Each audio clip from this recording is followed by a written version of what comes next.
show. My name is Lisa, and today we have here the lovely Jane Buckle. Jane will be speaking about her past and the mental health issues that she has overcome and where she is today, which is UK's naughtiest OAP. So Jane, thank you very much for coming along today, and we can see you've brought some lovely photos. Would you like to talk us through who they are, what they mean to you, any battles that you might have overcome, you know, surrounding your family life? I will, okay. As you know, I'm Jane Buckle, aka Jamie B, naughty OAP. But I wasn't always a happy little soul, because all of my family, basically, except for my brother there, these people are all dead. There's my father, Frank John Buckle, and my mother, and this was taken back in the 1950s, probably the year before I was born. I'll explain who each one is. This one's my husband. Do you want to just lift it up so the audience can see? Yeah. Frank Stockwell. They're all sadly gone. That's Grandad, Harold, Clarence, Redvers, Skinner. Right? Now, this one is all the family. Everyone in the family. Daddy, Frank John Buckle. Nanny, Lillian Helen Gray Skinner. My brother, Jonathan Buckle. June Wendy Buckle. And of course, me. People, right? And then the last one is my father, Frank John Buckle, with his racehorse, John the Greek. Right, when I'm going to talk about them... Can I just ask, how old was your brother when he passed away? Sorry, my husband, he was... Oh, sorry, apologies, let me think, a minute. 2011, he would have been about 75. He was quite a lot older than me. Okay, and I believe that you did some caring for him, did you? Not so much him, father. But for my father in his later years, because in 2014 I had to go and live with him because he had Parkinson's. Oh dear. And it was all I stayed with him. I didn't put him in a nursing home, I just couldn't do it. But the day he died in 2014, it was quite awful, because he was meant to go to hospital, and he didn't go. He had a funny turn, it was awful. He couldn't breathe and he died. We tried to resuscitate him, but it didn't work. Anyway, it was all very grim, and I was left on my own in the house, in the bungalow. And I went to bed, obviously I couldn't sleep very well, and I heard a bang on the door, bang, bang, bang. And I think my father came back. He was in the land of the limbos. He was not sure, and he wondered where we all were. Anyway, eventually, I went to the hospital because he died with his mouth open. I went to the mortuary to say I wanted my dad's mouth shut. But he said, no, you can't come in. Anyway, after that, I had to clear the house out, do everything on my own. And I did have a lovely funeral service for him, but it took me 3 weeks to organise it. Wow. And the day I went to view his body in the funeral parlour, I didn't really want to go. It was all horrible. And because I'm so short, they put me on a chair and I nearly fell in with him. Oh, he would have liked that. But it was terrible, because I always had my dad always with me. Yeah. And now he's at the cemetery. They all are. And I go and visit him a lot. But probably the worst one that died was my mother in 1995, because she had a brain hemorrhage. Oh dear. And she ended up in hospital, and they were going to put a coil through, like a stent, into the brain. But it didn't work. She was having vasospasms. And how old was she? 62. Anyway, young. The day of the operation, you see, I never left my mother's side. We were like that. We were like sisters. She's only 21 years older than me. I went down in the lift with her to the operating theatre. And on the way down, you're not really meant to go that far with her. I would have gone in there with her, you know. Said to me, oh dear, this is awful. He said, I'm not going to die, am I, Jane? And I said, no, Mum. But she was always reliant on me. I think she thought I could save her, but I couldn't. So afterwards, I had this thing in my head. It was like a tape recording. I'm not going to die, Jane. I'm not going to die. And it went on and on and on and on. But luckily, I was with my brother. Anyway, they're together at the cemetery. But oh dear, it was awful, the whole episode. And then the dear husband died in 2011. Sorry. He had cancer. And how old was he? He's about, what did I say, 75. He's quite a lot older than me. But it's all It's been... still young though, 75. Yeah, it's all been a bit traumatic. Yeah. And how did you, obviously, you know, that's a lot of stress for you to go through. Yeah. How did it affect you emotionally, mentally? Yeah. Well, I became very introverted and subdued. But luckily for me, I had the benefit of seeing a counsellor, a bereavement counsellor. And did you find that helped? Yeah, and he helped me through it. And he said, you must try and find something in your life, because your mum and dad, your dad always said, you're very funny, get out there and entertain people. So that's when I started to embrace life, to do films, comedy, entertainment, all of that. And of course, Altogether Tavern, which I'm very proud to be in. I'm the mother of Margie. Yeah. And, you know, it's kept me occupied, but you do need a hobby, otherwise you will lapse into the depths of despair, and that is not a nice place. So anyone going through bereavement, you would recommend them seeing a bereavement counsellor. Yeah. And obviously, you know, looking at Jane now and what she's achieving in her acting career, reality TV, been on many shows, it does show you that, you know, finding a hobby, if you are going through, not just through bereavement, any mental health issue, just find something that you can focus on and, you know, see a way out of that cloud that you're in. Reach out for help. So Jane, you touched upon you go to the cemetery a lot. How frequent do you, you know, go there, and how do you find that affects you mentally? Does it cause you to be upset? Does it help you grieve? If you want to speak a little bit about that. Well, I do go up the cemetery a lot, probably 2 or 3 times a week. And in lockdown, I was up there every day. It was really lovely. But I go up to see my mum and dad, as you can see, right? And they are together. And grandfather.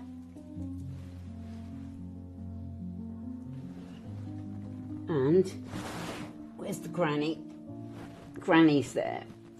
But the thing about it up there, it's very tranquil and it's very relaxing, and I'm sure they can hear me. Well, I think they can. Definitely. But the thing was, up there, I was on the council for a very short time, and then my stepmom died. I had to leave. But when I was up there, I was having, at that time, I was having nightmares about jumping over open graves, okay?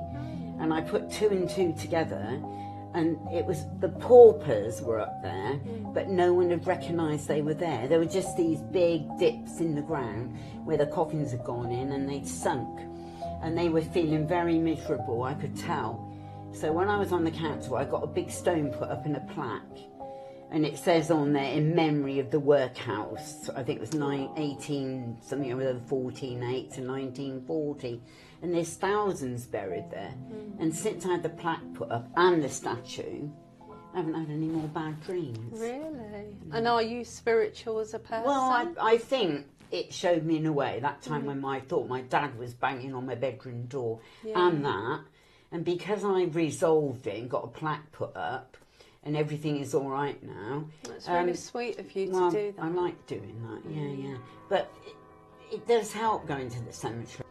Well, thank you very much, Jane, for coming along today, you know, and speaking about your past, bringing your lovely photos to show us, and, you know, really for being that inspiration for anybody going through mental health. So thank you very much. It's been an absolute pleasure. And the pleasure is all mine. Thank you so much. Okay. And thank you very much for watching. I'm Lisa, and this is Jane Buckle, UK's naughtiest OAP.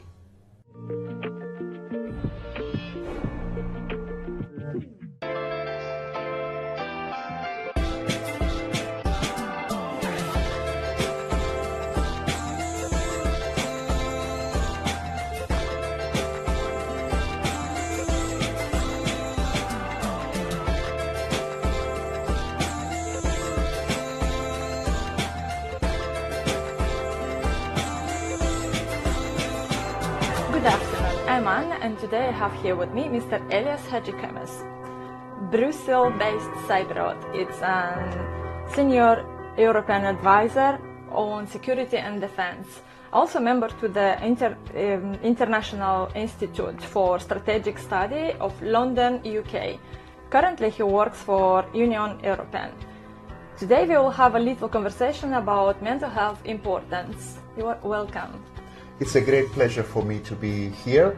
I would like to thank you for inviting me to your TV show and for giving me the opportunity to contribute to the discussion on this important topic. How are you maintaining your mental health every day, being a very busy person with a lot of responsibilities? Well, I think that there are two main things that contribute to that. First, what I do for myself, and the second is the conditions, the situation in my working environment.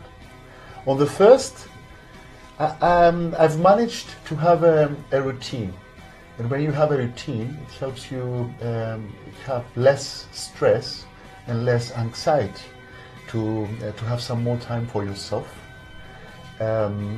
Have some habits like sleep better, eat healthier, be active, do some sports and so on. So I have this routine, I interact with people, I communicate with family, this helps a lot.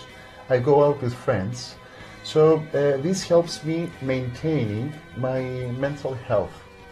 In my working environment, I mean, it's very good working environment, financial security, I mean, there are clear tasks, motivation, there is recognition of the work, professionals working with me. So I think this has also helped in maintaining my mental health. It's an environment at work where there are no, let's say, discrimination, there is no inequalities. So all this, I think, contributes to having a good mental health, or have less risk to my mental health. So what I say often is that the personal life, the private life, and the work life, it's like communicating vessels. I don't know if you're familiar with this term. I mean, in physics. I mean, if you have balance in one, most likely you're going to have balance in the other as well. While if you don't have balance in one, you don't have balance to the other. So I think at this stage, I have balance in both. Mm-hmm. I agree with this. And do you think that many people, they are still ashamed or, I don't know, hiding, not preferring to talk about mental health problems?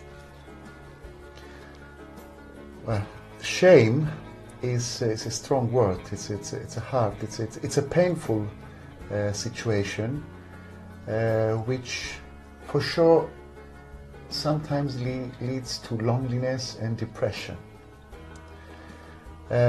Shame comes from from how we perceived ourselves, or how do we think that others have the perception that others have for us.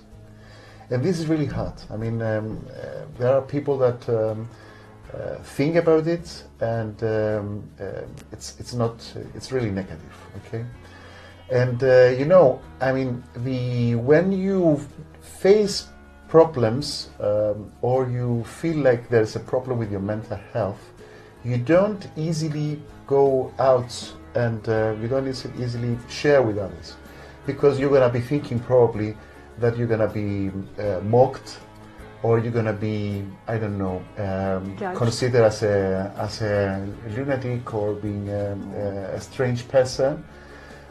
So yes, shame is really a situation where people need help to deal with. You need to improve your self-awareness. You need to identify the source of your shame, and to the extent that this is necessary, you need to seek for help. Yeah, definitely, that's true. And they have to deal with this and stop thinking like someone will judge us for this. So I agree with this. Yeah, we had this.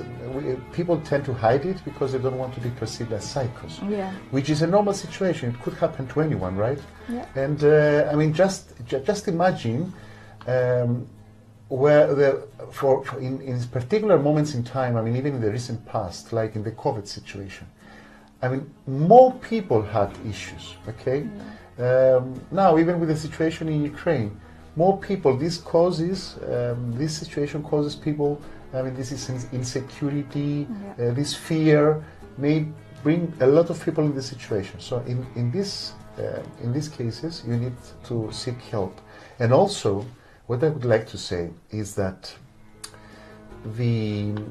if you identify that there is a problem with your mental health, or you think that you need to change something, this cannot happen overnight. First of all, you have to do it step by step. Set a goal, one goal, second goal, third goal. It doesn't happen overnight. The second thing is that you need to plan, okay? So you need to plan so that whatever you apply in your life, or whatever changes you're making, to be consistent and coherent, okay? Not to change that tomorrow or the day after.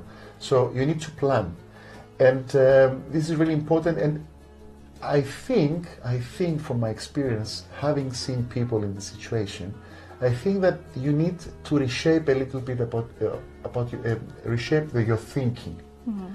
So, I mean, you don't have to change completely your life when you identify that you have some issues. Step by step, plan your steps, be consistent, be coherent, achieve little goals, and I think you're gonna manage.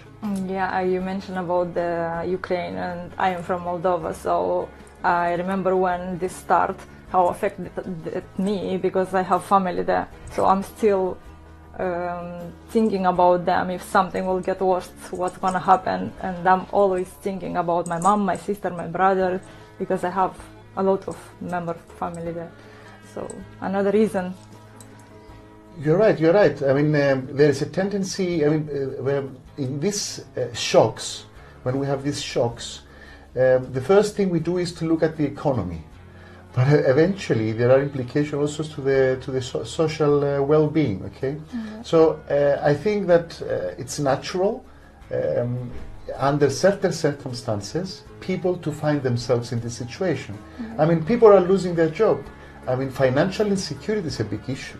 Fear of unemployment, it's a problem. Another one. So, I mean, these are. I think that under certain circumstances, people may need help, and they should seek help from friends, from family, or from experts. Yeah, to ask before it's going to be too late. Yeah, to start.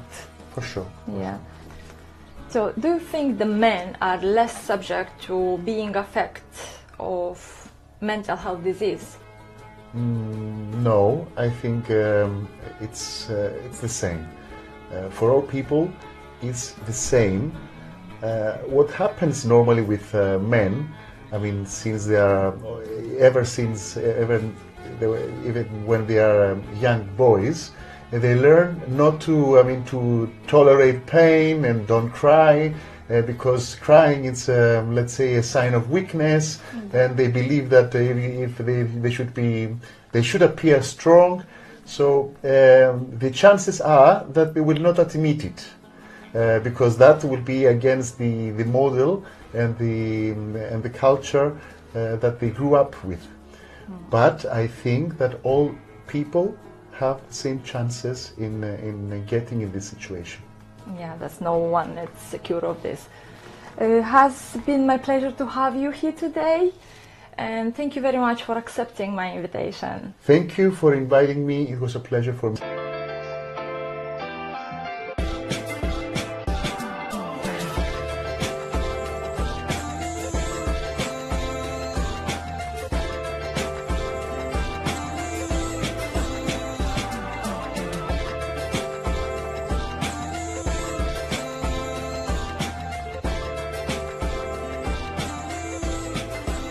Hi, my name is Helen. Welcome to the Mind Over Matter, a TV show that gives us your mental health a voice. Going back to 2018, the study showed nearly 70% of models reported anxieties and depressions, and 1 of 3 goes through the eating disorder. Let's welcome Danielle today. Danielle will take us back to the world of pageants and beauty. So do you think those statistics reflect your experience, Danielle? So take us back to your story. Not my personal experience, but it depends what you're going for, because obviously it's there's a huge spectrum of modelling, fashion, pageantry. But pageantry actually has really helped me, and my most recent pageant that I did was Beauty and Brains, and that was an amazing pageant, but I was a host for that and a judge. Okay. Now that pageant is so empowering for women because they have to undertake apprentice style tasks like baking, selling, merchandise, presenting, and so it's very empowering. The face of pageantry is changing, and I fully support pageants like that. That's good. I also won an award which I'm very honoured to receive because of my work in pageantry, because I stand up for the underdog and really promote integrity in pageantry. Wow. And it's the Crown of Queens Award. As I got a crown for it. I can see that and looks a sash, Miss Britannia sash, which was an honour because that's actually my pageant. So I'm collaborating with Beauty and Brains, and so they sashed me. So, and I'm going to be launching my own pageant. So you're Miss Britannia? Miss Britannia. Wow. So congratulations. Thank you. Danielle. So it's for my launch. We're launching at the Asia Cup Polo on the 29th of June. Okay. And that's coming soon. It's coming very soon. We're collaborating with Asia Cup Polo, and it's for children and women. And the only criteria is to be confident and showcase your personality. Absolutely. Which is really important. Yes, that's good. Yes, I mean, I was in the pageantry as well world then, way back, and that's good. It needs to change because the statistics you read out, that's not good enough. Eating disorders are rife. I agree. Luckily, the ones I haven't really witnessed that. And also in my house, we don't have scales. We don't focus on that. We focus on, in terms of how I look, if the clothes are fitting well, they're fitting okay, then I'm feeling okay. So I judge it by that. Yes. But everyone is a different shape and size, and it's what you are confident in. Absolutely. I agree, Danielle. Yeah. Literally embrace what you believe in as you are. So yes. Absolutely. So a bit about being healthy as well. I mean, we need to look after our bodies, drink a lot of water. Absolutely. But I agree. No one is the same, and that's what makes us so amazing. And that's why I invite children and women, any shape, any size, any age, to join my pageant as well. That's good. Okay, so I've got a few questions as well that I'd like to ask. You've been involved in a pageantry in a high profile like the Asia Cup Polo. I think that's what you mentioned is coming up as well. That's a fashion show, yes. How do this platform help promote confidence? You did talk about it as well. Everyone thinks, and they call it a beauty pageant. I want to get rid of that term beauty pageant. Yes. It's not acceptable anymore because it's so empowering. It's not just that when you're on the stage, it's the work you do in the run up to the stage. So we need to change all those stereotypes. Stereotype, yeah, that's the right word. And there's so many people that will say, beauty pageants still, and I just want to throw that term in the bin because well done. It's like a goalpost. Every pageant you do, you're becoming your best self in every way. Yes. So your appearance, how you take care of yourself, your poise, how you are as a person. I agree. So I'm doing a pageant in August. I'm doing another one called Diamond. Well done. And they're amazing, and that's my goalpost to improve myself as well.